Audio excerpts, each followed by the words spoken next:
একটু ওই পারে বা ওই পার হবে পেয়ে যাবি। রাত আমাদের সাথে কি গেয়েছি? তোমাদের সাথে রিসেন্টলি তো সব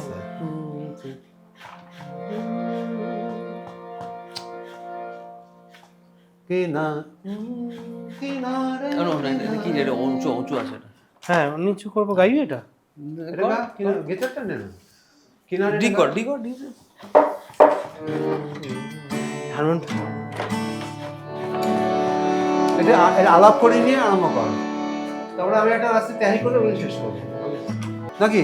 চল চল, রেডি? मोहे अपने ही रंग में रंग दे, मोहे अपने ही रंग में रंग दे, रंगीले तू तो साहिब मोरा महबूब इलाही, मोहे अपने गाना। रंग में रंग আমি दे। করে জানি না, গানা গানা আমি বাজছি। এই আপাতত কাজ চালানোর ওটাই তাহলে মনে পড়ছে। কিনারে কিনারে ঢুকে যাবো ওখানে। তুই গাস, মানে আমি জানি না খুব ভালো। করো করো, শুরু করো। 1 2 3 5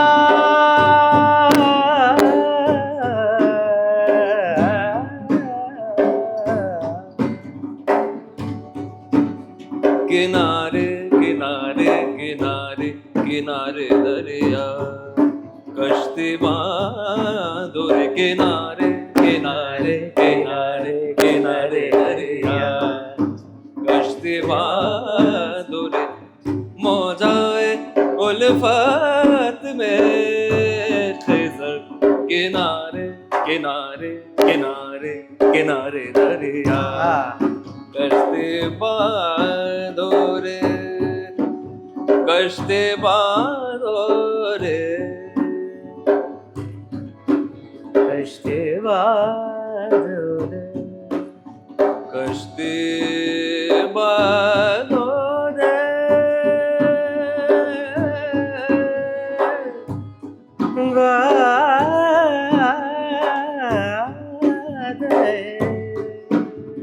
किनारे किनारे किनारे किनारे दरिया, कश्ती बांधो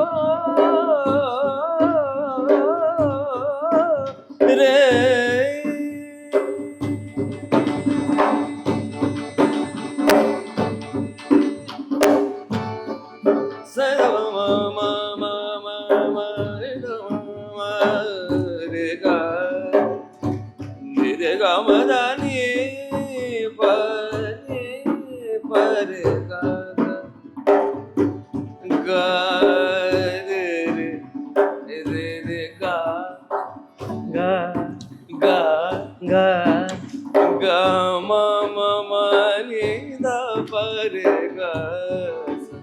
सनी पमरेगा, सनी पमरेगा, सनी पमरेगा, सनी पमरेगा, सब किनारे किनारे किनारे किनारे दरिया, कश्ती बांधो रे किनारे के किनारे के किनारे किनारे दरिया,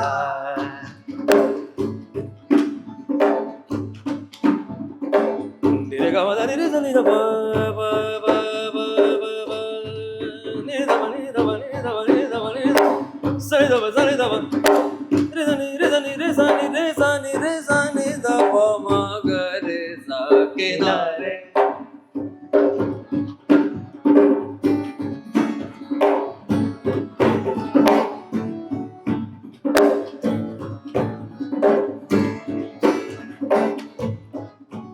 मोहे अपने ही रंग में रंग दे, मोहे अपने ही रंग में रंग दे, रंगीले तो साहिब मोरा महबूब इलाही, मोहे अपने मोहे अपने मोहे अपने मोहे अपने मोहे अपने रंग में रंग दे धक अपने रंग में रंग दे मोए अपने रंग में रंग दे रंग दे জয় হো চলতেই থাকবে। Thank you Kinjal, thank you Gaurav, thank you. তোরা এসছিস, I am very very thank you so much. Very very happy. আমাদের যেটুকু সীমার তা সেটা পার করে যাচ্ছিল না, একটু লেগে বললো কাকু এবার আর পারছি না। এরকম একজন মানুষ হ্যাঁ। সাথে রয়েছেন, মানে সেখানে এইটুকু গাওয়াটাও একটা দৃষ্ট। হ্যাঁ না না, খুব মজা মজা। ক্ষমাগুণ মাফ করে দেবেন, দুজনেই দুটো ক্যামেরায় বলে দিই ডিসক্লেমার, একদম সব কাকুর দোষ, এগুলো আমার দোষ নয়। না, তোরা দুজনেই আমার ভীষণ প্রিয়, ভীষণই ভীষণই প্রিয়।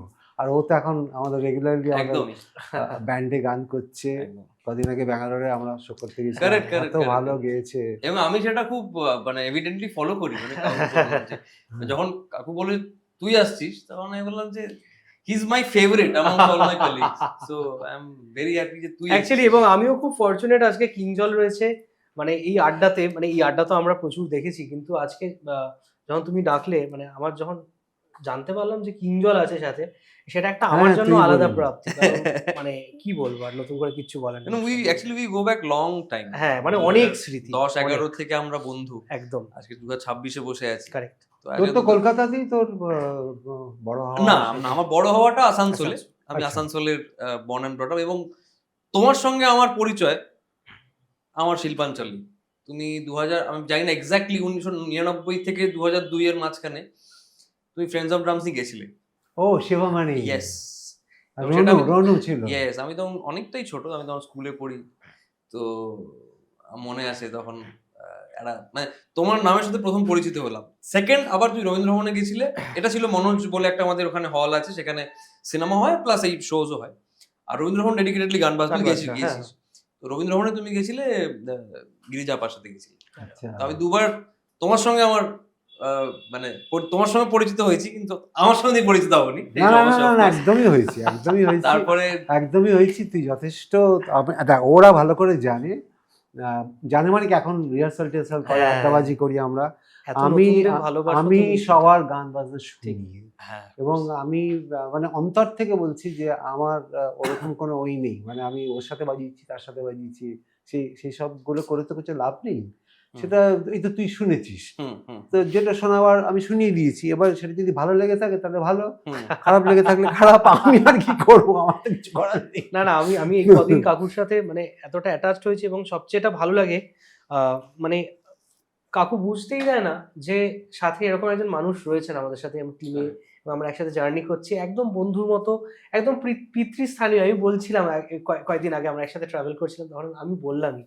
সো মানে সেটা একটা খুব আলাদা ফিলিং যে এরকম গার্জেনদের সংখ্যা এই মুহূর্তে কমে যাচ্ছে, তো সেরকম একজন গুরুজন যখন সাথে থাকেন, সেটা একটা আলাদা প্রাপ্তি হয়। আর আমাদের ভিডিওতে ওটা সকলের কাছে। এভিডেন্ট, মানে আমি হ্যাঁ, অ্যাজ অ্যান অডিয়েন্স বা বলছি, ভিউয়ার বলছি, যে ভিডিওতে তুই যে কমফোর্টেবল, কারেক্ট, তুই যে জবুথবু নস, যে মানুষ পাশে আছে, সেইটাই মানুষটার জন্য সেইটা বোঝা যায় যে তুই কমফোর্টেবলি, তুই বা পড়শিয়া যখন তোরা গাইছিস, রাইট ইটস লাইক তোরা নিজেদের মতো গাইতে পারছিস। রাইট রাইট, দ্যাট ইজ, একদম একদম বুঝতে পারছি, এটা একটা প্রতিফলনটা আমি পেয়েছি। একদম একদম 200%। না না, সেটা মানে এই প্রতিফলনটা যদি পেয়ে থাকে তাহলে ব্যান্ড করাটা সার্থক। কারণ আমি ঠিক। সবসময় মনে করে এসেছি কিঞ্জল, যে আমার ক্লাসিক্যাল সত্তা একটা দিকে থাকে, এটা বরাবরই। কারণ আমার বড় হওয়াটা না দুটো একসাথে, মানে ক্লাসিক্যাল আর ফিউশন বা ব্যান্ড, এরম নয় যে আমি ক্লাসিক্যাল করতে করতে আমার বাজার খারাপ হয়ে গেল তারপরে ফিউশন শুরু করলাম, এরম নয়।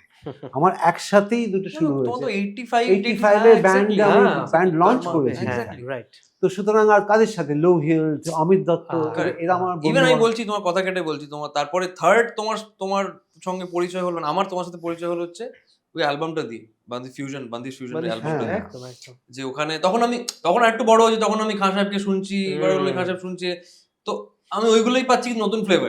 ক্লাসিক্যাল মিউজিক শুনছি কিন্তু নতুন ফ্লেভারে পাচ্ছি। সেখানে অমিত দত্তের মতো গিটারিস্ট রাহুল দা গাইছেন, ওদিকে তুমি একটা অন্য আঙ্গিকে নিয়ে চলে এলে।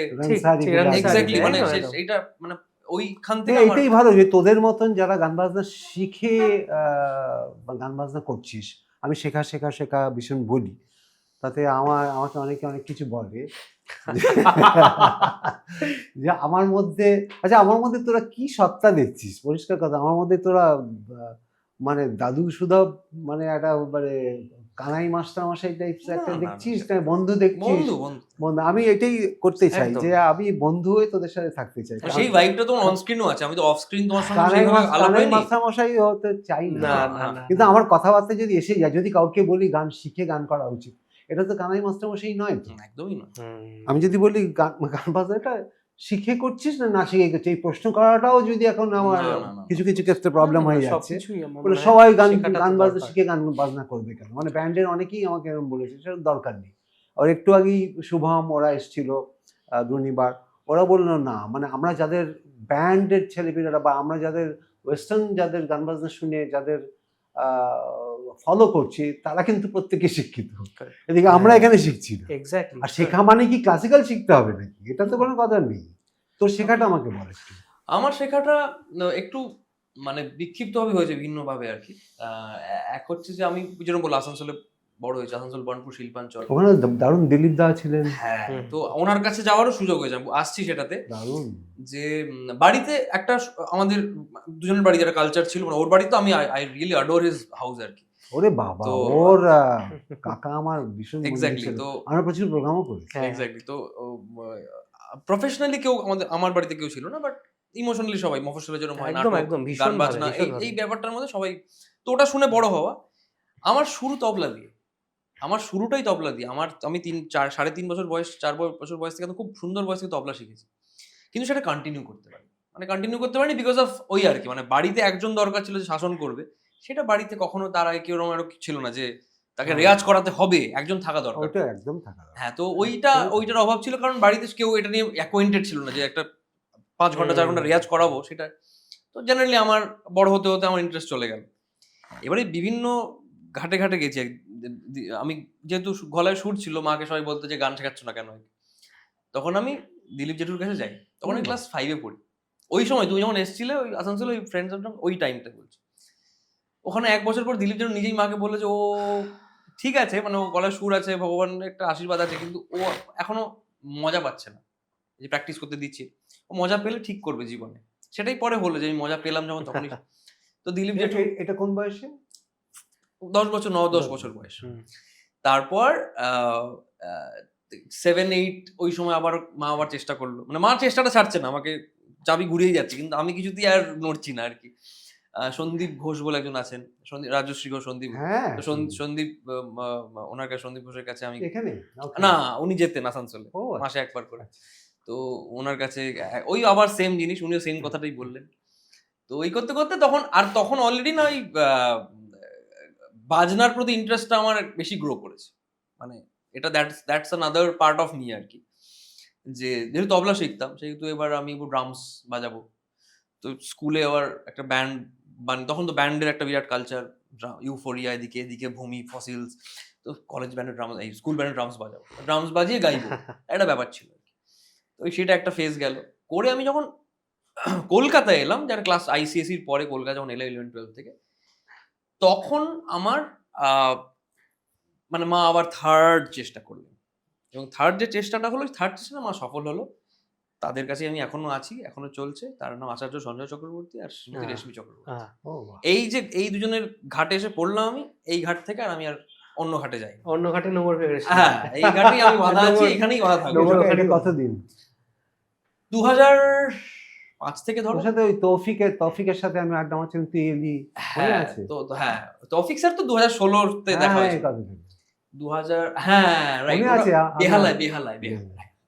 ওটা তো 2019, হ্যাঁ 19-20-তে। তো 2005 থেকে আমি চলছে, এখন 20 বছর। এই বন্দিশ-টন্দিশগুলো না, ওইগুলো শুনেছি, ওই যে বললাম। মানে এই বন্দিশের উপরে ও একটা কম্পোজিশন করেছিল সঞ্জয়, যেটা এই বন্দিশটা শ্রীরাধা এক্সেলেন্ট গায়। তখন তো এফএম এর জমানায়, মানে এই গানগুলো আমাদের গিলে খাচ্ছি তখন, একদম একেবারে। তো এই আর কি, এই হচ্ছে আমার আপাতত চেষ্টার চরিত্র চলছে, কিন্তু ওই জার্নি। খুব ভালো। এবার তোরটা বল। আমারটা তো তুমি অনেকটাই জানো। সেটা হচ্ছে যে আমার প্রথম গান শেখা শুরু আমার ঠাকুমার কাছে, কারণ আমার ঠাকুমা সেই সময়, আমি পরবর্তীকালে আরো বেশি জানতে পেরেছি, তখন তো আমি খুবই ছোট, মানে তখন হয়তো আমার 3.5 বছর 4 বছর বয়স। ঠাকুমা তখন গান শেখাচ্ছে প্রচুর স্টুডেন্টসদেরকে, আমি কোলে বসে বসে আমি আমার অদ্ভুত লাগে ভাবতে, এখন আমরা বিভিন্ন গান গাইতে গিয়ে মাঝে মাঝে গানের কথা হয়তো ভুলে যাচ্ছি, দেখতে হয়। আমি জীবনে প্রথম গান গেয়েছিলাম রানার ছুটেছে তাই ঝুমঝুম, এটা আমি শিখেছিলাম প্রথম, এবং সেটা না দেখে গাইতে পারতাম সেই সময়। তো সেইটা হচ্ছে ঠাকুমার কাছে প্রথম গান শেখা। ঠাকুমা সেই সময় প্যারালালি নির্মলেন্দু চৌধুরীর সাথে লাইভ শো করছেন লোকগানের, সলিল চৌধুরীর সাথে কম্পোজিশনে গাইছেন, আবার হেমাঙ্গ বিশ্বাসের সাথে গণসঙ্গীত গাইছেন। এইটা আমি সব জায়গাতেই বলি, আমার যেটা খুব সুবিধা হয়েছে ছোটবেলা থেকে, ঠাকুমা যেহেতু ইনিশিয়াল আমার গান বাজনার পুরো জার্নিটার সাথে ঠাকুমা যুক্ত, এবং আমার জার্নির রাস্তাটা কিরকম হবে সেটার সিংহভাগ তৈরি করে দিয়ে গেছিলেন। আমার যেটা খুব সুবিধা হয়েছিল, আমি অনেকের ক্ষেত্রে শুনেছি বা দেখেছি, আমার কোনো রকম অন্যান্য গান শোনার কোনো বাধা ছিল না। আমি ছোটবেলা থেকে বিভিন্ন ধরনের গান শুনে বড় হয়েছি। মানে আমার মনে পড়ছে, আমি যখন ক্লাস 1-এ পড়ি, আমি তখনই কুছ তো লোগ কহেঙ্গে শুনেছি, আমরা একসাথে এটা পারফর্ম করি। হয়তো মানে বুঝতাম না তখন, কিন্তু সুরটা খুব আকৃষ্ট করতো।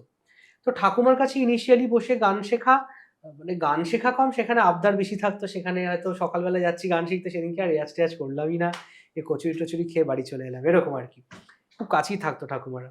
এছাড়া কাকার কাছে গান শেখা, তুমি জানো কাকা অবশ্য সেই সময় এত ব্যস্ত ছিল, কাকা খুব একটা সময় দিতে কাকার পারতো না। সম্বন্ধে একটু ইন্টারাপ্ট করে বলি, হ্যাঁ, নিশ্চয়ই, দেবাশিস এক্সেলেন্ট সিঙ্গার। দেবাশিসকে প্রথম আমায় ইন্ট্রোডিউস করে পণ্ডিত সুব্রত রায় চৌধুরী, সেটা আছেন বলে আমার বাড়িতে একজন আসবে খুব গুলাম আলীজির গান করে। আচ্ছা, তো আমি গেছি সাইড থেকে, মনে হচ্ছে গুলাম আলীজি বসে আছেন, একদম ওরম দেখতেই ছিল। আমি এটা ইয়ার্কি মারলো নাকি সুব্রত দা, মানে গুলাম আলীজি এসছে নাকি, ওর সামনে যা গিয়ে বিরাট বড় বাড়ি ছিল এতে নর্থ ক্যালকাটায়। দেখি ওর কাকার সাথে প্রথমে ইন্ট্রোডিউস হলাম, একটার পর একটা গুলাম আলীজির গান, আর তখন যেগুলো সব হিট হয়েছে পর পর। তারপরে এতই সক্ষতা বাড়লো যে তারপরে ও যেটা করলো, যেটা ইউনিক ওর ব্যাপার ছিল দেবাশিসের, সেটা হচ্ছে ও অসম্ভব ভালো নোটেশন করতে পারতো, ভেরি ফাস্ট, এবং তবলা শুদ্ধ, তবলার বোল দিয়ে, মানে এবং যার জন্য নাচের লোকজন, চিত্রেশ দা বল, তারপরে ওডিসি যারা যারা আছে, মেনলি আমি চিত্রেশ দার সাথে তখন বেশি বাজাচ্ছি, ফলে আমি মানে ওর উপরে নিশ্চিন্ত হয়ে প্রোগ্রামে যেতাম। মানে চিত্রেশ দা একটা বলার মানে শেষ করার আগে ওর লেখা হয়ে গেছে, এরকম মানে কঠিন কঠিন কম্পোজিশন, গান তো বটেই, আর সেরকম স্টেজে গাইছে, এবং প্রত্যেকটা প্রোগ্রামের পরে ওকে নিয়ে না হুল্লাড় হতো, মানে নাচ তো লোকে দেখছেই, তবলা হলো সবকিছু, গানটা শোনার জন্য। এবং প্রথমে যখন গানটা দিয়ে শুরু করতো, গুরু ব্রহ্মা গুরু বিষ্ণু বা এই ধরনের একটা কিছু দিয়ে, মানে হুল্লাড় পড়ে যেত হলের মধ্যে। মানে দেবাশিস ওয়াজ আ বিগ লস, মানে ও এত তাড়াতাড়ি চলে গেল আমাদের ছেড়ে। তো যাই, ওকে যখন মিট করলাম আমি একদম ওর এখন আমি আবার এটার রিফ্লেকশন ওর মধ্যে পেয়েছি, গজলের প্রতি ওর যে প্রেমটা হয়তো এখন আমি বুঝতে পারছি। আমি ছোটবেলায় এরকম অনেক গজল, এবং ওর গাওয়ার স্টাইল গুলো দেবাশিসের মতো। আমি ছোটবেলায় কাকার থেকে কিছু গজল শুনেছি, যে গজলগুলো তখন তো ছোটবেলায় তখন জাস্ট গান শোনা শুরু হচ্ছে, কাকার সাথে বিভিন্ন অনুষ্ঠানে যাচ্ছি, কারণ আমার বাবা কাকার সাথে পারকাশন বাজাতো, তখন যাচ্ছি, তো সেই গানগুলো শুনে, অরিজিনাল গানগুলো তখন শোনা হয়নি। মানে আমার বলতে একটু দ্বিধা নেই যে আমার যখন আমি অরিজিনাল গানগুলো শুনেছি বিভিন্ন শিল্পীর গজল, আমার মনে হয়নি কোথাও আমি মানে কাকা কোনো অংশে কম গেয়েছে।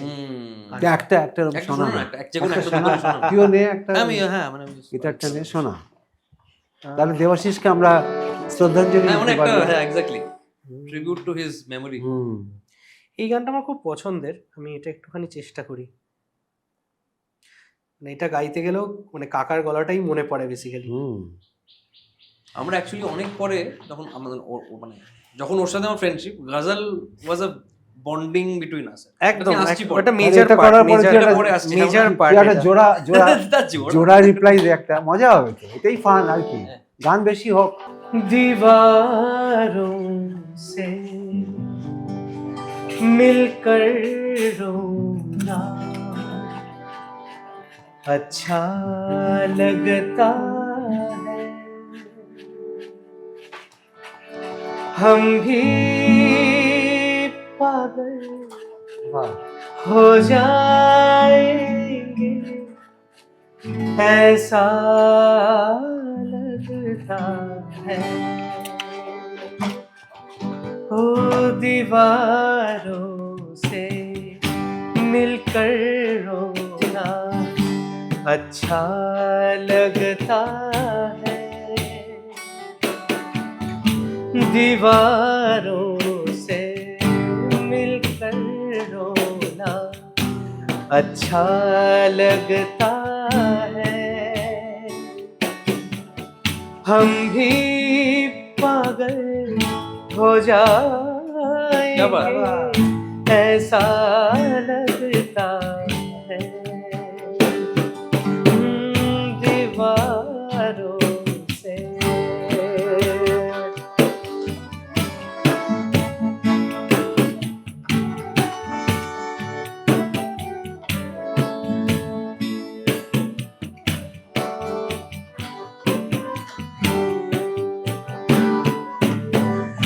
कितने किसको कैसर पत्थर मारूं, कौन पराया आहा। है।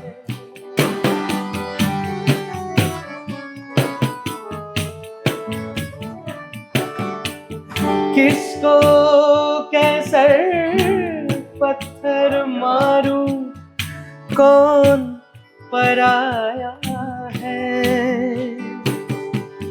शीश महल में एक एक चेहरा अपना लगता है,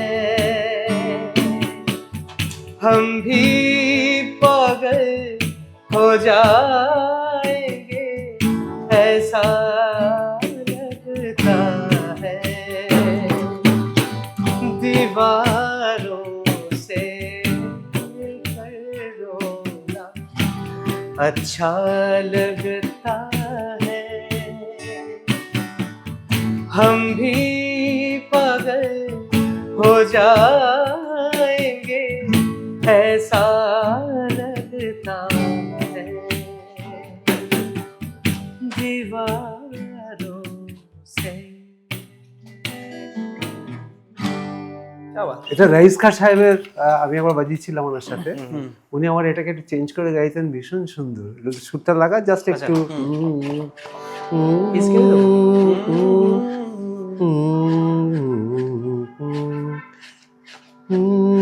दीवार से আমি অনেক নাম আনছি। তার আমি ডি করি। da da da da da दीवार से मिलकर रोना अच्छा लगता है। রাখবো না। हम भी पागल हो जाएंगे ऐसा लगता है। একটু চেঞ্জ করে दीवार से আচ্ছা। চল তুই কি আর গজল কি রিপ্লাই দিবি? না না কিছু আমার রিপ্লাই রিপ্লাই রিপ্লাই মানে কি একসাথে তোরা রিপ্লাই নেই অ্যানেকডোট গানা গানা কিছু একটা গানা একটু মানে মিউজিক্যাল রিপ্লাই। नजर शनास था क्या काम कर गया वो भी, এটাই মনে আসছে। नजर शनास था क्या काम कर गया वो भी, ज़बां का ज़ख्म था बातों से भर गया वो भी नजर शनास था क्या कर गया वो भी। এটাই মনে আছে আমার তো, কেন কি এই এই সুরের স্কেলটা আমি ছাড়তে চাইছিলাম। রাইট, এই আবেশটা এই হরিহরনজি আর গজল এই দুটোর উপর আমাদের বন্ডিংটা সবচেয়ে গাঢ় অনেক হয়। অনেক অনেক বেশি, মানে একটা হাজির থেকে হ্যাঁ মানে হরিহরনজি মানে কাশ, হাজির, সুকু, দেখো দুজন এসে একটা রাস্তায় দুই বন্ধুর দেখা হয়, তো আমাদের রাস্তাটাই ছিল হরিহরনজির গজল, মানে আমাদের প্রাইমারি রাস্তাটা কোথাও না তোরা কোথাও। বাংলা গান একটু সেই বল, সময়। বাংলা গান কার কার গান শুনে তোরা চল বাংলা একটা বাংলা গাইতে একসাথে। গা। তোমার কথা ভেবে আমার রাত ওটা গাইবো। ভোর হয়ে যায়, তোমায় নিয়ে সব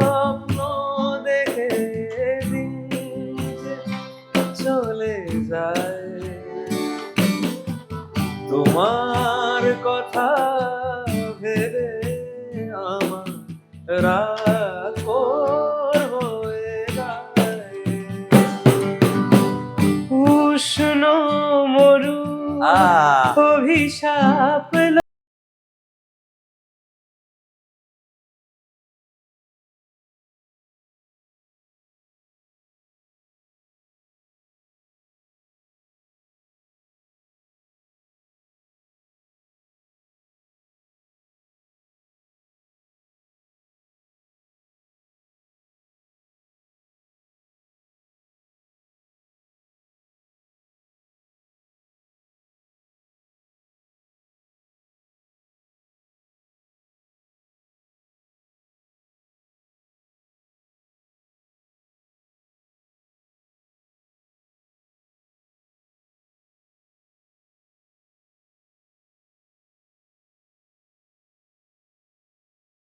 আজকে আছো কাল রবে কি না জানি না, আমি জানতে চাই না।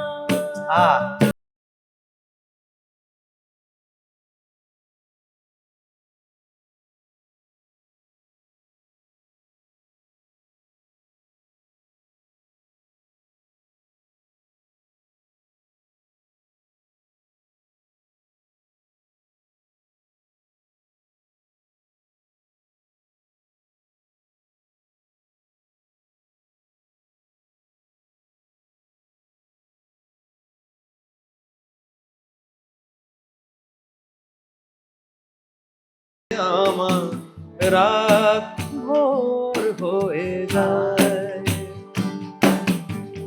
তোমায় নিয়ে স্বপ্ন দেখে দিন চলে যায়।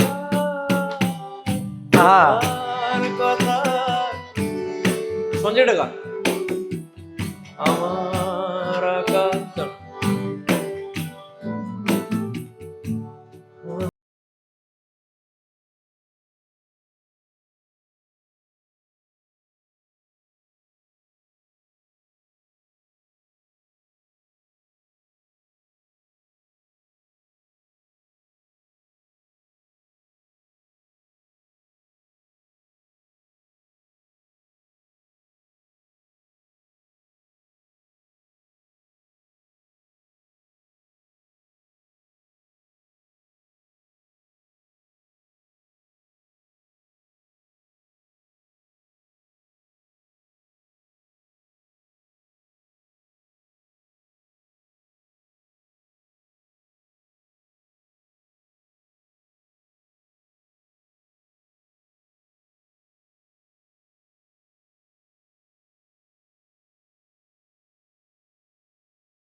আমি কাঁদি সাহারায় তোমায় দেখে।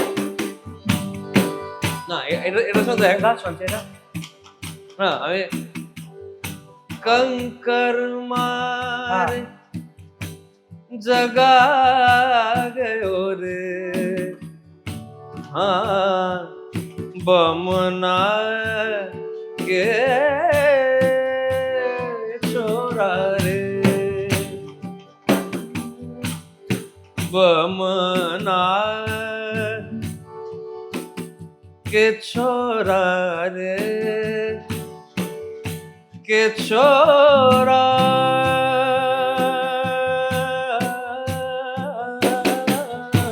रे बमना के छोरा रे सोई थी मैं अपने मदर में, सोई थी मैं अपने मदर में, सोते को आन जगा गयो रे बमना के छोरा रे कंकर তোমার ভুবনে জগা গেও রে ওগো কমলিকা, ওগো কমলিকা। শেষ হবে না। অ্যাকচুয়ালি দিবারসিক থেকে কিন্তু ব্যাপারটা এসছে, হ্যাঁ ওটা চলছে কিন্তু এই যে তখনটা পুরো পুরোটা চলছে। আমার হঠাৎ করে যেন মনে হলো যে, আর অ্যাকচুয়ালি ইন্দ্রদীপ দা অনেকগুলো ইন্টারভিউতে বলেছে যে দিবারসে is a very inspiring song for him. কোথাও একটা ওর ছায়াটা এই গানটার মধ্যে আছে, মানে ওই কম্পোজিশন। কারেক্ট কারেক্ট, একদম ভেরি মাচ। তুই আবার বল, হ্যাঁ। তুই তো এখানে তো তুই মোটামুটি এখানে কতদিন ধরে এখানে এই মানে বেঙ্গলে কতদিন ধরে গান বাজনা করছিস? বেঙ্গলে আমার বলছি, বেঙ্গলে আমি কলকাতা এলাম 2005-এ, 2010 থেকে ধরে নাও প্রফেশনালি গান বাজনা করছি। 10-এ রিয়েলিটি শো এর পরে সারেগামা, জি বাংলা সারেগামা, সারেগামা। তো ওটার পরে অনুষ্ঠান শুরু। একই সময় না, অনেক অনেক পরে। ও অনেক পরে, আমি প্রায় 1 দশক পরে। না কি হ্যাঁ, ও জি সারেগামাপা অ্যাকচুয়ালি পরে রিপ্রেজেন্ট করেছে, কিন্তু ও 2010-এ ওয়ার্ড রিয়েলিটি শো করছিল অন্য একটা চ্যানেলে, হ্যাঁ হ্যাঁ একই সাথে আমাদের চলছিল টেলিকাস্ট। তো ওর গান আমি শুনতাম ওইখানে, মহুয়া বাংলা বলে একটা চ্যানেল ছিল, বাংলা, হ্যাঁ রাইট রাইট। তো সুর সংগ্রাম না, সুর সংগ্রাম, কারেক্ট। তো তখন ওর গান শুনতাম, ওর গান শুনতে ভালো লাগতো, আমার বাড়িতে চলতো।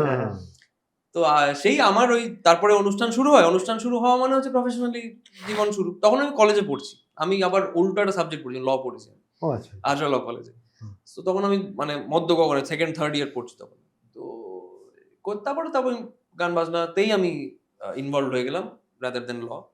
ডিগ্রিটা করলাম, বাট তারপর থেকে তোরও তো সেরকমই, মানে তোদের দুজনেরই কিন্তু ইনফ্লুয়েন্স হচ্ছে ওই জি সারেগামাই বল। জি সারেগামা অনেক মানুষকে আমাদেরকে চিনতে সাহায্য করেছে, অনেক ওটাই মানুষের তো। কাছে আমাদের পরিচিতি বাড়িয়েছে সারেগামাপা, ডেফিনেটলি ওই সময় মানে প্রফেশন করতে মানে সাহায্য করেছে, বাংলা ভাষা বললে এটা বোধহয় বেটার। খুব সহজ। তবে খুব তখন সহজ মানে কথা এটাই। সারেগামাপার আমাদের সময় ওদের সময় তখন যে ডিগ্রি অফ পপুলারিটি সেটা অনেক আলাদা ছিল, মানে আমাদের ঠিক সিজনটা ওরকম অত পপুলার ছিল না। অথচ আমরা যখন আমাদের দেখা হয়েছে সেটা অন্য চ্যানেলে অন্য শোতে, Tara music, correct, Tara music was actually our friendship. Correct correct. Take a break, take a break, take a break আমাদের। আমি টেক আ ব্রেকে আবার তোদের অনেক আগে গেছি যখন পরম। হ্যাঁ, তুই যখন সম্বিত তখন ছোট, একটা ওয়ান্ডার কিড মনে আছে, আমি ফলো করেছি। হ্যাঁ আমি তখন দেখতাম তারা মিউজিক খুব, তখন তারা ছিল মিউজিক, তারা দেখতাম। সম্বিত তখনই দেখা ফার্স্ট আমার। তারপর সম্বিতের সঙ্গে আলাপ হয় আমার, একটা ওই তখন সব রিয়েলিটিতে অডিশন দিচ্ছি, সম্বিত আর আর ছেলের নাম মনে নেই আমার, ও দুজনে এসেছে। সম্বিত বিট বক্সিং করতে এসেছিল India's goat talent, India's goat talent first season. আমি আমার বন্ধু গেছিলাম ডুও হিসেবে, ও আর বন্ধু এসেছিল ডুও হিসেবে। ও তখন সম্বিত সঙ্গে আলাপ হয় আমার। যাকে তারপরে বল এটা হলো এবং তারা মিউজিক কিন্তু আমাদেরকে অনেক পরিচিতি দিয়েছে, মানে আমারটা আবার পোস্ট সারেগামাপা একটা পরিচিতি, মানে আরেকটু পরিচিতি হলো। আমার ক্ষেত্রেও তাই, ওর ক্ষেত্রেও তাই। এবং ও যখন সারেগামাপায় গেছে ওকে কিন্তু মানুষ চিনে, হ্যাঁ মানে একটা ডিগ্রি যদি মানুষ চিনতো তারপরে সেটার ব্যাপ্তি আরো ছড়িয়ে গেল, আরো বাড়লো। মানে that was the his Saregama's profit gain বলবো ওর জীবনে। আমার সারেগামাপাটা ওয়াজ একদম মানে ফার্স্ট রিয়েলিটি শো যেখানে আমাকে মানুষ দেখলো। কোন ইয়ার? মোটামুটি 2010 সালে। 10 থেকে প্রায় 16 বছর আগে। 16 বছর। তো আমার প্রফেশনাল লাইফের বয়সও তাই 16 বছর। কিন্তু তারা মিউজিক নিয়ে আমাদের অনেক গল্প আছে। তোর কোন ইয়ারে? আমার 2018 18-তে। আচ্ছা তোর মানে সেই অর্থে তোর 8 বছর, প্রায় 16 বছর, মানে না সারেগামাপার তাই, মানে পরিচিতিটা বলছি। হ্যাঁ সারেগামাপার ওরিয়েন্টেড একদম। কিন্তু প্রফেশনালি অনেক আগে থেকেই প্রফেশনে ছিল অলরেডি, মানে এই প্রফেশনে গান বাজনা করছিলাম। হ্যাঁ মানে সারেগামাপাতে আমার 2018-তে যাওয়া, ওর যেরকম না আমাকে একটা 2010 জিনিস সেরকম বল, ভাবে। এবার একটু তাড়াতাড়ি করতে হুম। হবে কারণ বুঝতেই পারছি যে হ্যাঁ। সময় এড়িয়ে রয়েছে। সেটা হচ্ছে যে তোরা মানে কিভাবে বুঝলি, মানে দুজনকে আলাদা আলাদা প্রশ্ন করছি, কন্ট্রাডিক্ট করতে পারিস তাহলে হুম। বেশ মজা হবে, হুম। যে কখন বুঝলি যে এটা মানে মানে প্রফেশন হয়ে গেল? তুই তো ল পড়ছিলি, জব করে ছেড়ে দিয়ে এদিকে চলে এলি। হুম। এটা তো একটা সময় তো হয়, আমাদেরও হয়েছে যে হুম। দুটো নৌকো দিয়ে কারেক্ট। পা দিয়ে আমরা চলি, তারপর একটা নৌকো একটা ছেড়ে নৌকা দিই। ছেড়ে দিতে হয়। তো এটা কখন বুঝলি তুই ওই যে না আমি এটাই করি, এটাই করবো আর কারণ এটা কেন ভাবলি? প্রথমত আমার মানে হ্যাফাজার্ড একটা আমার মানে কোনো ক্যারিয়ারিস্টিক কোনো মাইন্ডেড ছিলামই না আমি। আমি একধারে ফুটবল খেলেছি, একধারে গান বাজনা করেছি, মানে কোনোটাই, মানে একসময় মনে হচ্ছে আমি ফুটবল খেলবো, প্রফেশনালি খেলবো, মানে ফুটবলটাই খেলবো এরকম মনে হয়। একসময় আমি ভাবছি যে আমি লটা আমি অ্যাকচুয়ালি পড়েছিলাম, আমার বাবা লয়ার বেসিক্যালি। সত্যি কথা বলতে ফাঁকি মারতে পড়েছিল, বাবা পড়িয়ে দেবে 5 বছর কেটে যাবে, বেশি পড়াশোনার চাপ হবে না, মজা করে কাটাবো। তো কোনো আমার এইমই ছিল না, এইমলেস লাইফ লিড করেছিলাম। কিন্তু রিয়েলিটি শোটা হয় কি হলো যে আমি একটা দিশা পেয়ে গেলাম, আমি অনুষ্ঠান করছি, প্রফেশনালি আমি আর্ন করতে শুরু করলাম, আর বাড়িতেও দেখলো যে ঠিক আছে, মানে ওকে এখন লোকে চিনছে, মানে মধ্যবিত্ত বাড়িতে, আমাদের বাড়িতে গান বাজনা কখনো প্রফেশনালি কেউ করেনি, আমি ফার্স্ট করছি, তো কেউই এক্সপিরিয়েন্স নয় বিষয়টা, তো আমিও আস্তে আস্তে পা ফেলে বুঝেছি। তো সবাই তখন দেখলাম যে এগ্রি করে গেল কোথাও একটা, যে কিন্তু বললো হ্যাঁ ডিগ্রিটা করে রাখো, এমন নয় যে তুমি ছেড়ে দিচ্ছ পড়াশোনা। সো আমার ওই দু নৌকে তো পা দিতে হয়নি আর কি। তোর? আমার ক্ষেত্রে একটা যেটা সুবিধা ছিল, অ্যাডভান্টেজই বলবো, যেহেতু বাড়িতে সবার একটা গানের প্রতি ভালোবাসা, আমাদের কোনো গেট টুগেদার হচ্ছে সেখানে গান বাজনাটাই মুখ্য উপজীব্য বিষয় আর কি, মূলত সেটাই হচ্ছে। সেই জন্য একটা যেটা হয়েছে যে ছোটবেলায় পড়াশোনা তো মোটামুটি ভালোই ছিলাম, কিন্তু সেটার জন্য আলাদা করে কোনো প্রেশার দিতে হয়নি, মানে গান বাজনা পড়াশোনা ওই দু নৌকা একসাথে চলছিল। কিন্তু একটা সময় গিয়ে একটু বড় হয়ে মনে হলো যে আমি ও যেরকম ল পড়েছে আমি ইঞ্জিনিয়ারিং করেছি, তো আমি দুটো চাকরিও পেয়েছিলাম, কিন্তু সেগুলো আর কি সেই সময় গিয়ে আমার একটা জিনিস লাইফে মনে হয়েছিল, আমি জানি না সেই সময় হয়তো খুব দুঃসাহস দেখিয়েছিলাম, সেটা হচ্ছে যে আমার মনে হয়েছিল যে গান বাজনাটা আমাকে অনেকটা অক্সিজেন দেয়, আমার ভালোবাসার জায়গা, ভালোবাসার সেই জায়গাটাই যদি আমার প্রফেশন হয়ে যায়, যেটা আমার করতে ভালো লাগছে, যার সাথে আমার থাকতে ভালো লাগছে, তার সাথে আমি 24 ঘন্টা থাকতে পারবো, সেটা আমাকে আলাদা করে কোনো তাগিদ ওখানে যোগ করবে না যে আমাকে চাকরি করতে হবে। সেটা বাড়ি থেকেও সেই প্রেশার কখনো দেয়নি, আমি চাকরি করিনি, সেটা সম্পূর্ণ আমার ডিসিশন ছিল, বাড়ি থেকে কিচ্ছু বলেনি। বাবা শুধু বলে গেছিল যে তুই গান বাজনা কর, আমি আছি, আমি সাপোর্ট করছি।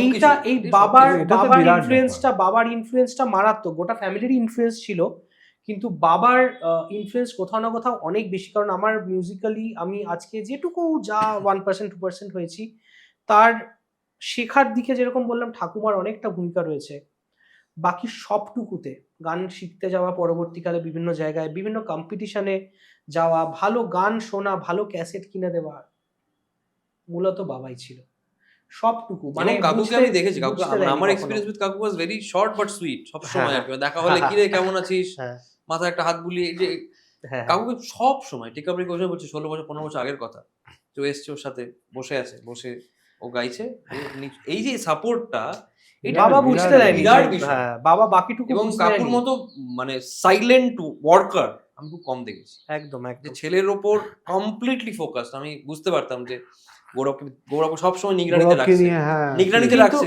কিন্তু অদ্ভুত বিষয় যে বাবা কিন্তু খুব কমই বলেছে যে আমার গান ভালো লেগেছে বাড়িতে, আর যদি কোনোদিন বলতো দ্যাট ইজ দ্য লক্ষণ অফ বেস্ট সাপোর্ট অ্যাকচুয়ালি। হ্যাঁ, মানে কোনোদিন এবার যেহেতু বাবা বলতো না, হয়েছে কোথাও একটা বলতো যে এখানটা হয়নি, ওখানটাই হয়নি, কোথাও গান গাইতে যাচ্ছে হয়তো বাবা গেল না, বা কোথাও ওই যে ওখানে গেলাম আমরা স্টুডিওতে ঢুকছি, বাবা বলছে শ্যুটটা কিন্তু দেখে, হ্যাঁ শ্যুটটা আসল, শ্যুটটা প্রথম দেখ।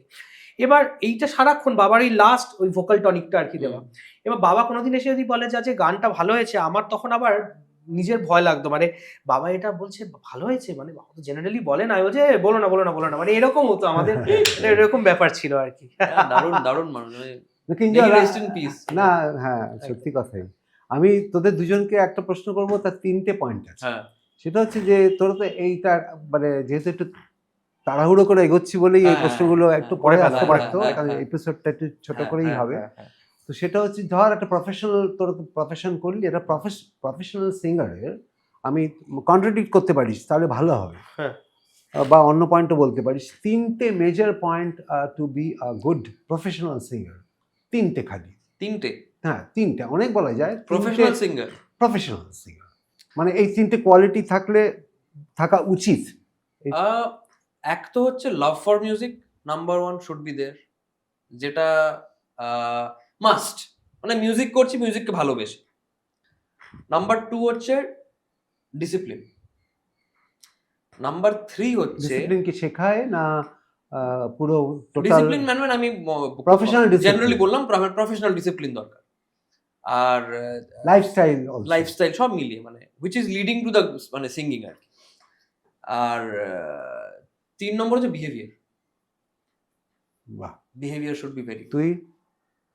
আমার কিঞ্জল দারুণ 3টে পয়েন্ট বললো, মানে আমি 3টে জানি না, এখনো ভাবিও নি। আমার যেটা প্রথম তুমি প্রশ্নটা করলে প্রফেশনাল সিঙ্গারের সবচেয়ে কি গুরুত্বপূর্ণ বিষয়, আমার মনে হয় প্রফেশনালিজম সবচেয়ে বেশি গুরুত্বপূর্ণ। প্রফেশনালিজম দরকার। প্রফেশনালিজম মানে শুধুমাত্র আমি কত টাকা নিয়ে অনুষ্ঠান করি, বা আমি এখানে গেলে আমার এই ডুজ অ্যান্ড ডোন্টস আছে, আমি এর বাইরে এইসব করি না। No, not like that. Terms and conditions গুলো নয়। আমার কাছে প্রফেশনালিজম মানে হচ্ছে, আজকে আমার বলতে দ্বিধা নেই, এরকম অনেক গুরুস্থানীয় মানুষ, বা তোমাকে আমরা এই যে পাশে আজকে পেয়েছি, এখানে যেভাবে পাচ্ছি, হ্যাঁ, মানে আমাদের এখানে বসারই কথা নয় তোমার সাথে। তুমি যে স্ট্রেচারের মানুষ, তোমার সাথে তোমাকে আমরা সেটা বাদ দূর থেকে দেখতাম, তোমার যেরকম বিষয়। কিন্তু প্রফেশনালিজম বিষয়টা আমার কাছে ভীষণভাবে মনে হয় যে আমি আমার পেশার প্রতি আমার দায়বদ্ধতা রয়েছে। অর্থাৎ আমার পেশা আমাকে ভালো কিছু দিকে এগিয়ে নিয়ে যাক। কখনো হয়তো খারাপ সময় যাবে, ভালো সময়, খারাপ সময়, আমাকে সেটাকে ছাড়লে চলবে না, এবং আমাকে 100% তার প্রতি দায়বদ্ধ থাকতে হবে, আমার কাজটার প্রতি। কাজ ছাড়া বাকি যা আনুষঙ্গিক বিষয়গুলো রয়েছে সেগুলোর প্রতি নয়।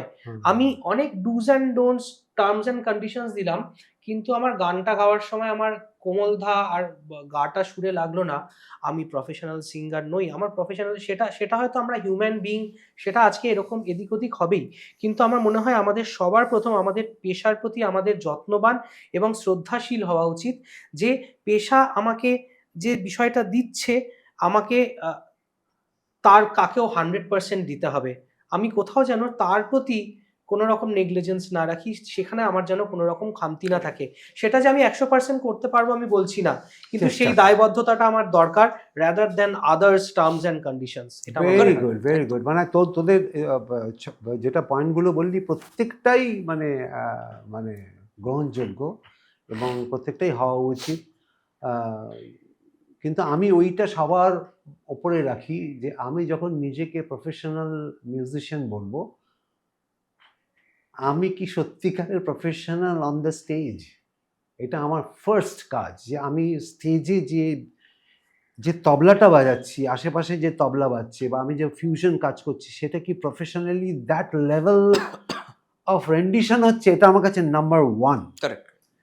তারপরে বাকি কোয়ালিটিটা কি সেই প্রফেশনাল হচ্ছে পুরো ব্যাপারটা। ও যেটা বললো সেটা আমি 100 ভাগ ওর সাথে, যে পয়সা নিচ্ছি তার যদি আমি 100 টাকা নিই, আমি 500 টাকা ফেরত দেবো, মানে সেইটা আমাকে করে যেতেই হবে। and that should drive me till the end of my life.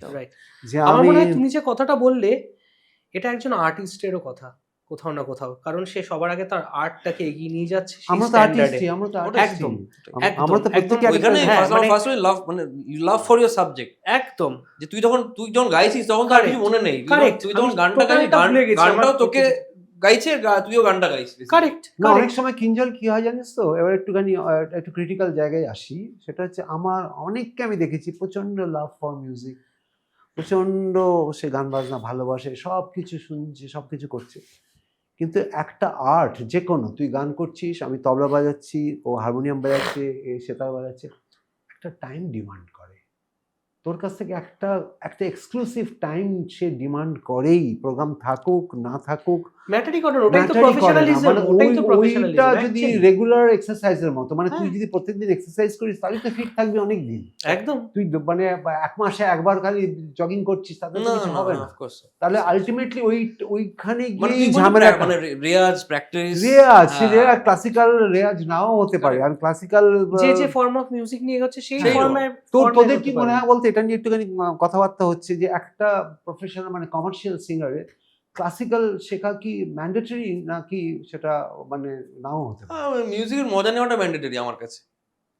না শেখাটা শেখা হচ্ছে যে তুই যে মানে শিখছিস, হ্যাঁ, মানে তোরা তুই কি বলবি না ক্লাসিক্যাল শেখাটা কি একদম ম্যান্ডেটরি ফর মানে মডার্ন, তোরা যে গান বাজনাটা করছিস মডার্ন সিঙ্গিংই যদি বলি, সেটা কি একটা ম্যান্ডেটরি ক্লাসিক্যাল শিখতে হবে নাকি অন্য ফর্ম অফ সিঙ্গিংও শিখেও এটা করা যায়?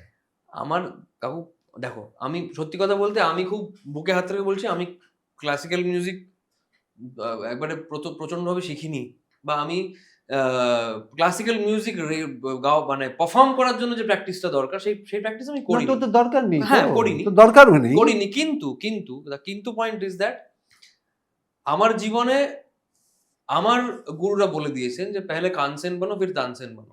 তো আমি কিন্তু ওই কানসেন পার্টি, তানসেন আমি হতে পারবো না এই জীবনে, কিন্তু কানসেন আমি হয়ে গেছি। এবং আমার মনে হয় যে আমি যখন খাঁ সাহেবের কঙ্কর মার জায়গায় বা আয়না বালম বা ইয়াদ পিয়া কে শুনছি, তখন আমি অবচেতন হয়তো গেয়ে ফেলছি কখনো, এই যে গেয়ে ফেলছি, এই তানটা হলো না, আমি বসে পড়লাম, এটাই আমার কাছে রেয়াজ হয়েছে। রাদার দেন আমি বসে আমি এখন পাল্টা করছি, সাপাট করছি, এ করছি, that is a different exercise. খেলতে না ওই এক্সারসাইজটা জরুরি না, আমি কথার কথা বলছি এই কারণে যে সচিন তেন্ডুলকর জীবনে শেষ দিন পর্যন্ত কিন্তু মানে ক্রিকেটের শেষ দিন পর্যন্ত ও কিন্তু নেটে রেগুলারলি প্র্যাকটিস করে গেছে, পাটা কিভাবে যাবে সেটা কিন্তু টেকনিক মেনটেন করে। এই টেকনিকটা বলছি। তুমি সচিন তেন্ডুলকরের পা যাওয়ার কথা বলছো, মানে বলছি কোন বলটা ছাড়বে কোন বলটা, এটা ইম্পর্টেন্ট না, মানে তুই করলি কিন্তু এটা করতে গেলে কি করতে হবে, একদম ইয়াদ পিয়া কিয়া এর ওই যে তানটা আসতে হবে, ওই তানটার জন্য তো একটা রেয়াজ আছে। ওইটাই বলছি, সেই রেয়াজটা কি ক্লাসিক্যালি করতে হবে, ইয়াদ পিয়া কিয়ার জন্য ক্লাসিক্যালি করতে হবে। কিন্তু আজকে যদি তোকে আমি অন্য মডার্ন গান যদি ওই ভাঙাই তো, তুমি সেদিন ডেকে কত দূরে গানটা নিয়ে কথা বলছিলে, তাই তো? তো ওই হারকাতটা কি হারকাত? তো সেটাই তো, ওইটাই তো দা দা, ওটা কি? এটা তো আমরা ক্লাসে খাঁ সাহেব তো এটাই গিয়ে গেছে। হ্যাঁ, কিন্তু না আমি খাঁ সাহেবের তো ছেড়ে দে, খাঁ সাহেব তো ক্লাসিক্যালের জন্যই করেছে। হ্যাঁ, আমি তোদের কথা বলছি, তোরা তো আর ডবল লাইনের জন্য কিন্তু ওই জিনিসটা কি হালকা করে তো কম্পোজ করেছেন। আজকে নচিকেতা ঘোষ বলো, শঙ্কর জয়কিশন বলো, যেই বলো, ওইগুলোই তো হালকা করে করেছে। হ্যাঁ, কিন্তু আমি বলছি যারা গেয়েছে তোদের আজকের দিনের জন্য ক্লাসিক্যাল শেখাটা কতটা জরুরি ক্লাসিক্যাল আধুনিক গান গাওয়ার জন্য। আমি আমার এখানে একটা খুব সহজ বক্তব্য আছে। ফ্র্যাঙ্কলি বল, আমার নিজের মনে হচ্ছে যে না, এটা আমি পুরো বিশ্বাস করি, এটা আমার মতামত, আমি জানি না কে কি বিশ্বাস করেন বা মনে করেন। আমার ভীষণভাবে মনে হয়, যেহেতু আমি নিজে ক্লাসিক্যাল শিখেছি, একদম কিঞ্জলের মতো পারফর্ম করার জন্য নয়, ক্লাসিক্যালের নলেজ অ্যাকোয়ার করার জন্য, জানার জন্য। সেটা সেই চর্চা এখনো চলে। এখনো কোনো গান শুনলে চেষ্টা করি শেখার, যেটা কি রাগ, এটা কোন রাস্তা দিয়ে যাচ্ছে, সেইগুলো আমাকে শিখতে, এই রাস্তা দিয়ে হাঁটার অভ্যাসটা তৈরি করেছে কিন্তু ক্লাসিক্যাল চর্চা, ক্লাসিক্যাল শিক্ষা যখন আমি ইনিশিয়ালি শিখেছি, সেইগুলো আমাকে শিখতে সাহায্য করেছে। কিন্তু আমার ভীষণভাবে মনে হয়, যারা আমরা পিওরলি আধুনিক গান চর্চা করছি বা আধুনিক গান নিয়ে যারা থাকবে, আধুনিক গান গাইছে, আমার মনে হয় কোনো ক্ষেত্রে আমি দেখেছি যে অতিরিক্ত রাগ সঙ্গীতের চর্চার ফলে গলার কোনো ক্ষেত্রে নমনীয়তা, ইনোসেন্স আমি বলবো, আমি এটা নিজে ফিল করেছি যে কিছু ক্ষেত্রে হয়তো সেইটা একটু কমে গেছে। মানে যে কাজটায় ধরো এই যে আমি গাইছি, মানে ধরো একটু আগে আমরা গাইছিলাম, ধরো কমলিকা, ওই লাস্ট পার্টটা বল, যেটা সঞ্চারী সেজে গন্ধের ধূপ উড়ে গেছি আমি, ছাই পড়ে আছে হায়, কারেক্ট, এটা হায়। তাহলে এটাকে যদি আমার যদি একটু বেশি ক্লাসিক্যালি গলা ঘুরে, বা আমার যদি সেই টেন্ডেন্সি অনেক সময় আমি দেখেছি অনেক মানুষের আসে, সেখানে হয়তো ছাই পড়ে আছে হায়, কোনো অসুবিধা নেই, রাস্তাটা একই। আগের রাস্তাটা অনেক বেশি মসৃণ, অনেক বেশি হৃদয়কে ছুলো, কারণ শব্দটা হায় বলছি। ঠিক আমি বলছি মান্নাদের গান, আমি তোমাকে বলছি মান্নাদের গান, ধরো মানে এখনো হৃদয়ে কাঁদে তিয়াশা। এবার? এবার এত কিছু করলেন উনি, এই এখনো হৃদয়ে কাঁদে তিয়াশা,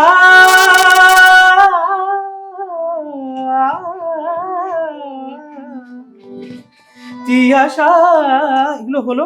এখনো হৃদয় কাঁদে তিয়াশা, এর চেয়ে ভালো ছিল না আশা।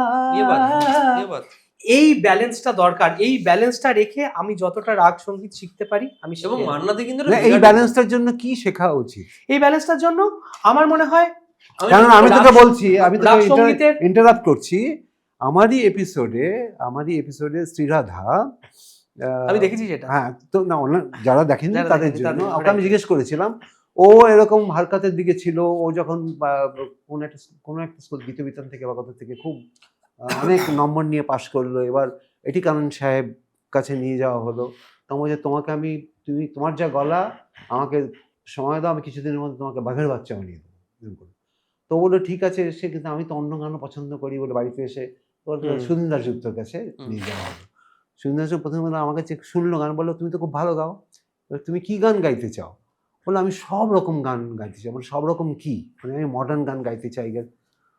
বলে তাহলে প্রথম জিনিস যেটা হচ্ছে ক্লাসিক্যাল রেয়াজ বন্ধ করে দাও। আচ্ছা, ক্লাসিক্যাল রেয়াজ বন্ধ করে দাও, তুমি কিন্তু ভয়েস ট্রেনিং করো, আমার কাছে তুমি ভয়েস ট্রেনিং করো, তাহলে আমি যেটা ভাবছি, এটা উনার পার্সপেক্টিভ, যে আমি যে ধরনের গান কম্পোজ করি তার জন্য আমি ফুল ক্লাসিক্যাল ট্রেন্ড সিঙ্গার আমি চাই না। আমি চাই না, এই কারণেই চাই না যে উনিও মনে করেছেন, তুই যেটা বললি, যে অত্যন্ত যদি ক্লাসিক্যাল বেশি শেখা হয় তাহলে গলা কর্কশ হয়ে যায়। এভরিডে রেয়াজের জন্য বললাম যে ইনোসেন্সটা চলে যায়। তুইও সেটা মনে করিস। এবার দেখো এখানে আমি একটা কথা বলি, সেটা হচ্ছে আমরা দুজনই মান্নাদের খুব ফ্যান, আমিও, তুমিও, তিনজন। তাহলে তাহলে মান্নাদের একটা সবচেয়ে বড় এক্সাম্পল, যে দুটো কি ব্যালেন্স করেছে, ওই ব্যালেন্সটা। হ্যাঁ, কিন্তু মান্নাবাবু আবার এটা কখনো মান্নাবাবুকে আমরা তো মানে ক্লাসিক্যাল স্টেজে যেরকম সন্ধ্যা পিসিকে দেখেছি, ওনাকে আমি ছোটবেলা দেখেছি স্টেজে ক্লাসিক্যাল একদম সাদা রঙে গাইছে, মান্নাবাবু তো সেটা করেননি, আর রফি সাহেবও সেটা করেননি না। লতা মঙ্গেশকর জি ইচ্ছালেই করতে পারতেন, করেননি। তো করেননি কেন, তারও তো একটা প্রশ্ন উঠতে পারে যে কেন করেননি। হয়তো এটাও হতে পারে যে ওই ছোট্ট কাজে ঠিক আছে। এবার মান্না বাবুকে যদি একটা আমি শ্যামকল্যাণের রাগ 1.5 ঘন্টা দিতাম, উনি বলতেন ওরে বাবা আমি করবো না, হয়তো এটা নাও হতে পারতো, বা উনি বলতেন একটু আমি প্র্যাকটিস করি 3 বছর তারপরে করবো, সুতরাং জনরাটা আলাদা। বা উনি করেননি বলেই এত মোলায়েম, একদম হয়তো তোমারই জন্য তো উনি মুরকি লাগাননি। কারেক্ট, ওইটাও তো হতে পারে। মান্নাবাবু অ্যাকচুয়ালি আমার কাছে এই প্রশ্নটার একদম সঠিক উত্তর, সঠিক ইনফ্যাক্ট রফি সাহেব, হ্যাঁ মানে রফি সাহাবও কি গেয়ে দিয়েছে, যেখানে মুরকি হতে পারতো। হ্যাঁ, অপিনার সাহেবের একটা গান গানা, একটা গা, একটা যেখানে গান, একটা গান যেটা ধর আমি ধরে নেব তোর সাথে, বল কি আর দিওয়ানা এখানে ইজি অনেক কিছু করা যেত। দেখ একটা এক্সাম্পল, কি চাহুঙ্গা मैं तुझे, আচ্ছা ওটাতে আছে, গল্প আছে একটু সুন্দর। না এটা ছিল চাহুঙ্গা না, ঠিক আছে, আচ্ছা।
অনেক গান আছে এই যে যেগুলো এই কন্ট্রাডিকশনটা হ্যাঁ, যেটা তুমি হ্যাঁ, বলছিলে যে এই রাগ সঙ্গীতটার একটা ঝলক দিয়ে আবার বাড়াবাড়ি না, আমার কথা হচ্ছে বাড়াবাড়ি না, মানে ওই কন্ট্রোলটা ইজ ভেরি কন্ট্রোলটা ইম্পর্টেন্ট। এইটা আমি দেখেছি যারা ক্লাসিক্যাল, আমি ক্লাসিক্যালের লোক হয়েই বলছি, অদ্ভুত টেন্ডেন্সি যারা ক্লাসিক্যালটাকে জোর জবরদস্তি মানে মডার্ন গানের ওপরে থোপনা জিসকো থোপনা। कहते हैं ना, মানে मैं कर सकता हूँ, যেটা উনি করেননি কি আছে, আমি একটা কাজ দেখিয়ে দিলাম, মানে আমি এই বলছি করতে তোমাকে গিয়ে যেটা গলা কর্কশের ব্যাপারটা আলাদা, কিন্তু একদম গান বাজনার চৌপাট হয়ে যায় মানে মোস্টলি।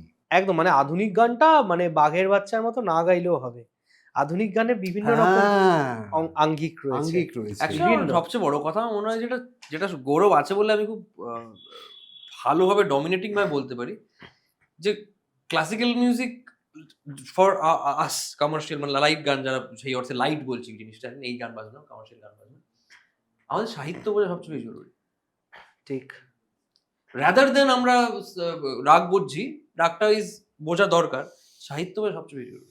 ওই যে হাইটা বললো বাংলা গান দাঁড়িয়ে আছে ওটা আধুনিক গান, যে কোন লিরিক বোঝা খুব জরুরি, লিরিকটা যেটা যেটা যেটা ওর সঙ্গে আমি খুব একমত, এবং ওর নিজে সেটা খুব মেনটেন করে গান গায়, হ্যাঁ, যে কারণে গানটা শুনতে ভাল লাগে, বা আমরা যখন গান গাই তখন যদি মানুষের ভালো লাগে এই কারণে ভালো লাগে, আমরা কথাটা বুঝে গাওয়ার চেষ্টা করি। অ্যাকচুয়ালি তাই, অ্যাকচুয়ালি কথাটা কানেক্ট যদি না করতে আমার পারে যেটা মানুষের, কি মনে হয় জানিস তো গৌরব কিঞ্জল, আমার যেটা মনে হয় ক্লাসিক্যাল গান বাজনা ডেফিনেটলি শেখা জরুরি, হুম, অত অব্দি জরুরি, যারা মডার্ন গাইছে তাদেরও জরুরি সুরের মজাটা নেওয়ার জন্য। কারেক্ট, একদম। যে পিচিংটা ঠিক হচ্ছে কিনা, এইটা ক্লাসিক্যাল কিন্তু আর আরেকটা জিনিস যেটা নিয়ে খুব আলোচনা করা দরকার, সেটা হচ্ছে যে ক্লাসিক্যালের খালি তো গলা না, তার মধ্যে একটা রিদমের ব্যাপার আছে। Correct.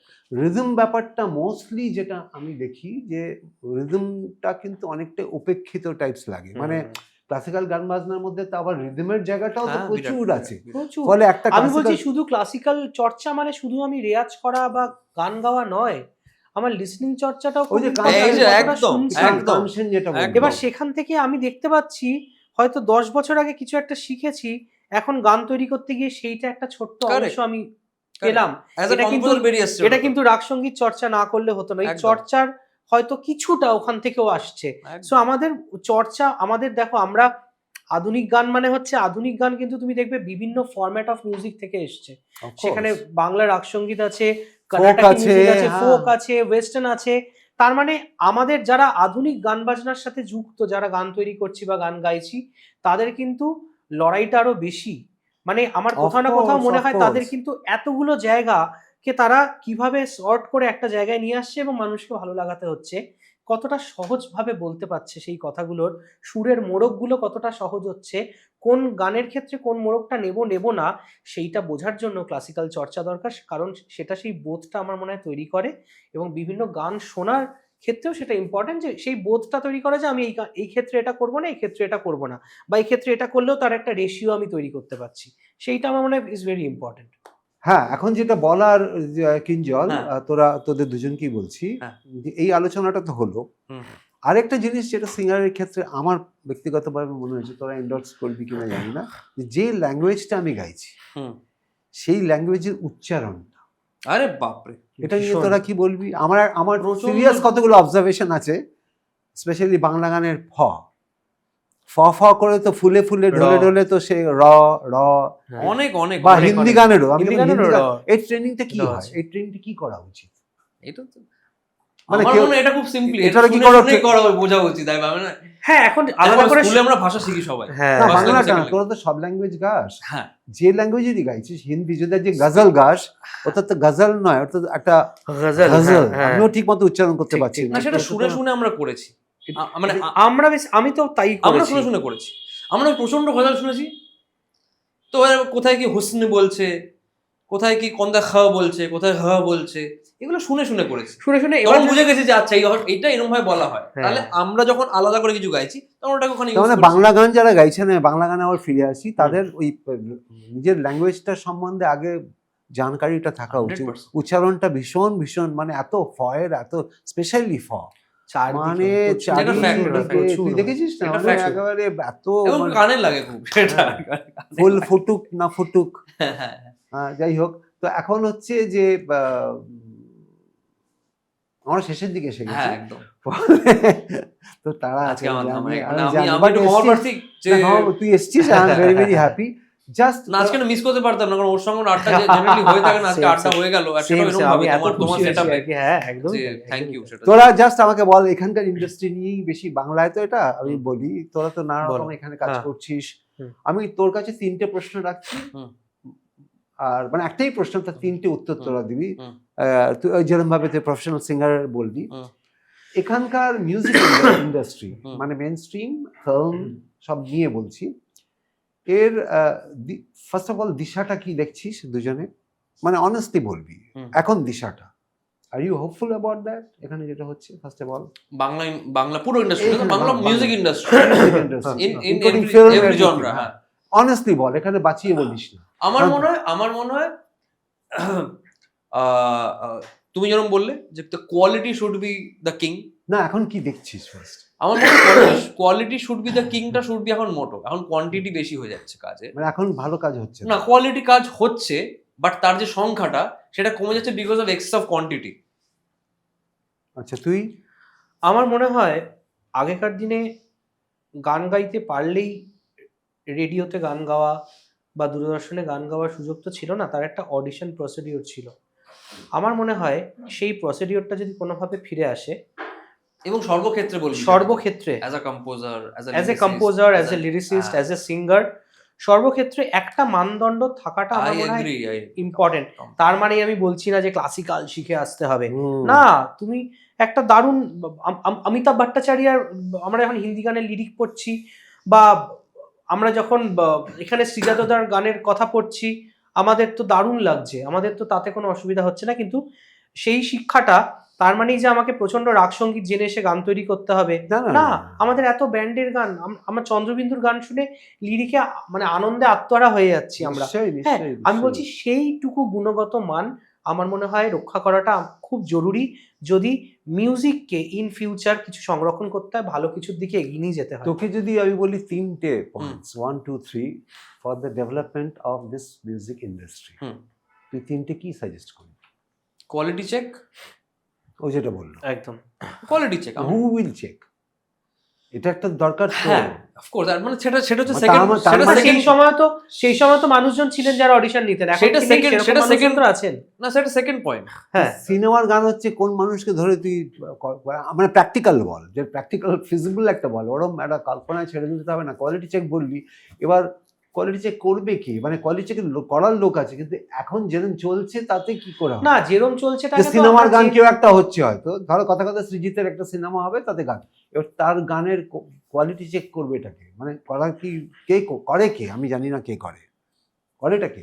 ফিল্মের গান তো ফিল্ম মানে আমার যেটা মনে হয় যে এটা মিউজিক ডিরেক্টর যে আছে সে শুড বি ওয়েল ভার্সড, যেটা এখানে ইন্দ্রদীপ বলে গেছে যে আজকে এই এখানকার সিঙ্গারের সাথে বম্বে সিঙ্গারের যে ডিফারেন্স, তুই প্রফেশনাল ফিনিশ বললি না, ওইটাই ওটাই ওরা হচ্ছে কি বলছে 70 mm চিন্তা করে, ওদের লাইফ, ওদের স্টেজ প্রেজেন্স, ওদের চিন্তাটা, পয়সা না, পয়সার থেকেও ওদের ওঠা বসাটা, ওদের স্টেজে ঢোকা। তুই আজকে শ্রেয়ার সাথে সারা পৃথিবী ঘুরছিস, অ্যাকচুয়ালি তুই শ্রেয়াকে দেখ, যে যেভাবে এখন শ্রেয়া হয়েছে, ছোটবেলার আমি ওকে অনেকদিন ধরেই চিনি, ও ওরম ভাবেই। এবং আমারও, আমি তোকে বলছি, আমি এত ক্লাসিক্যাল মিউজিশিয়ানদের সাথে তো এখানকার এবং বম্বের সবার কাজ তো করি, আমি ক্লিয়ার ডিফারেন্স বুঝি যে একটা নন বেঙ্গলি, বেঙ্গলি নন বেঙ্গলি আলাদা করছি, ডোন্ট মাইন্ড, তাদের প্যান ইন্ডিয়া চিন্তা থাকে। একটা তবলাবাদক ও বাচ্চা ছেলে যে তবলা বাজাচ্ছে বম্বেতে বসে, সে কিন্তু প্যান ইন্ডিয়া চিন্তা করছে, ঠিক। আর এখানকার যারা তবলা বাজাচ্ছে, দারুণ বাজাচ্ছে, তারা ভাবছে প্রথমে আমি তো বেঙ্গলটা আগে, নৈহাটিটা,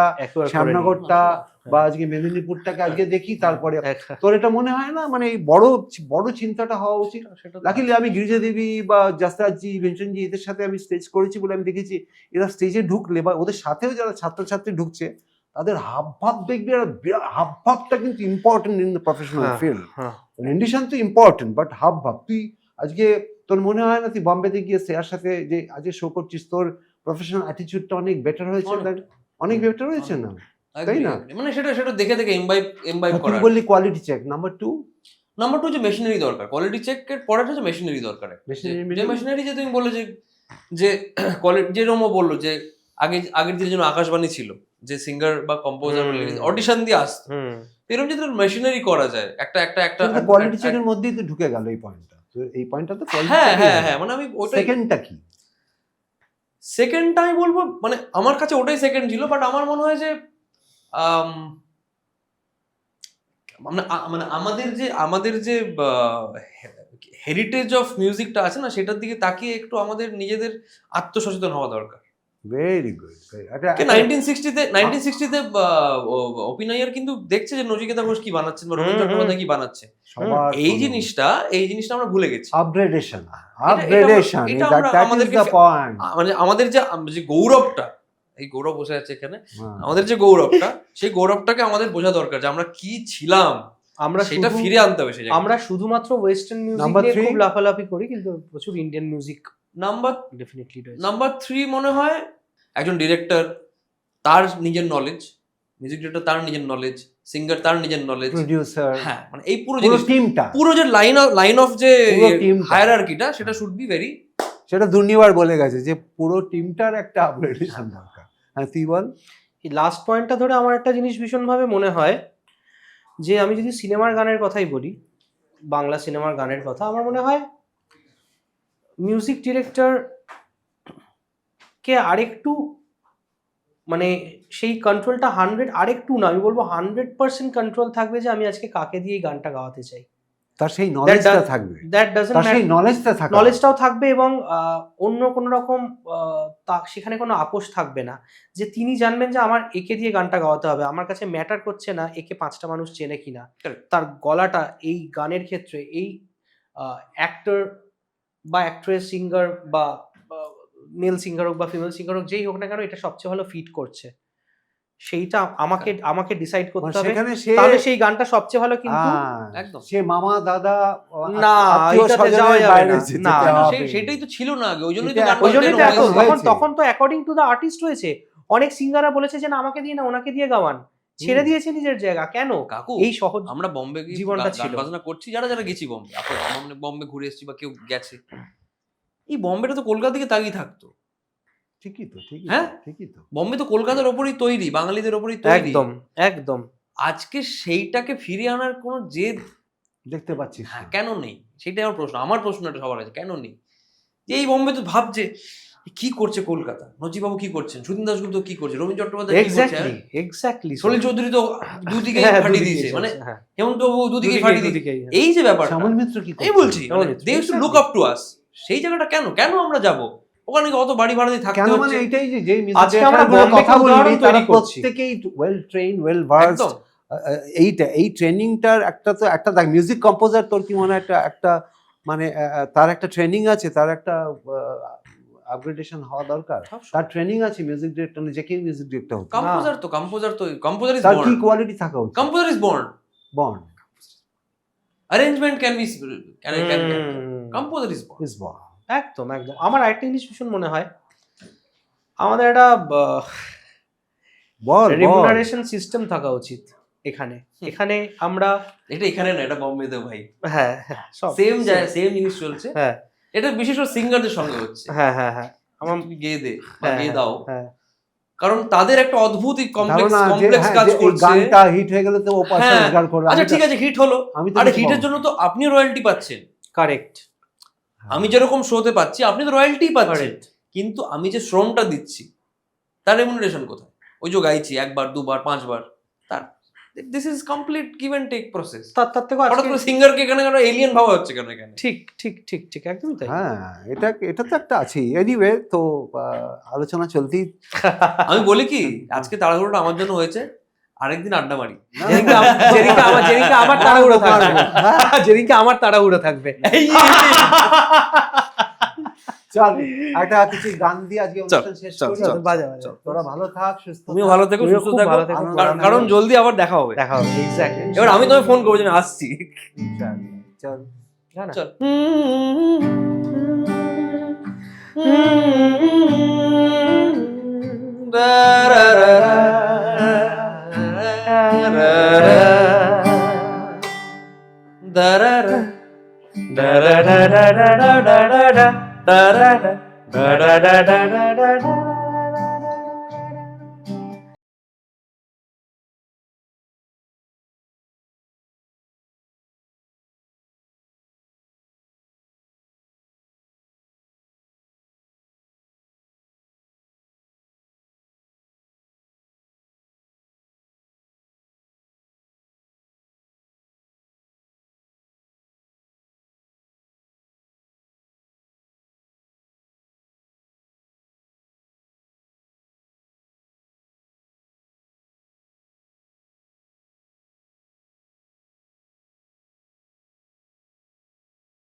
জয় হো, ভালো থাকিস। Thank you thank so you, much, তুমি থ্যাংক খুব ইউ, ভালো, থ্যাংক ইউ। Thank you.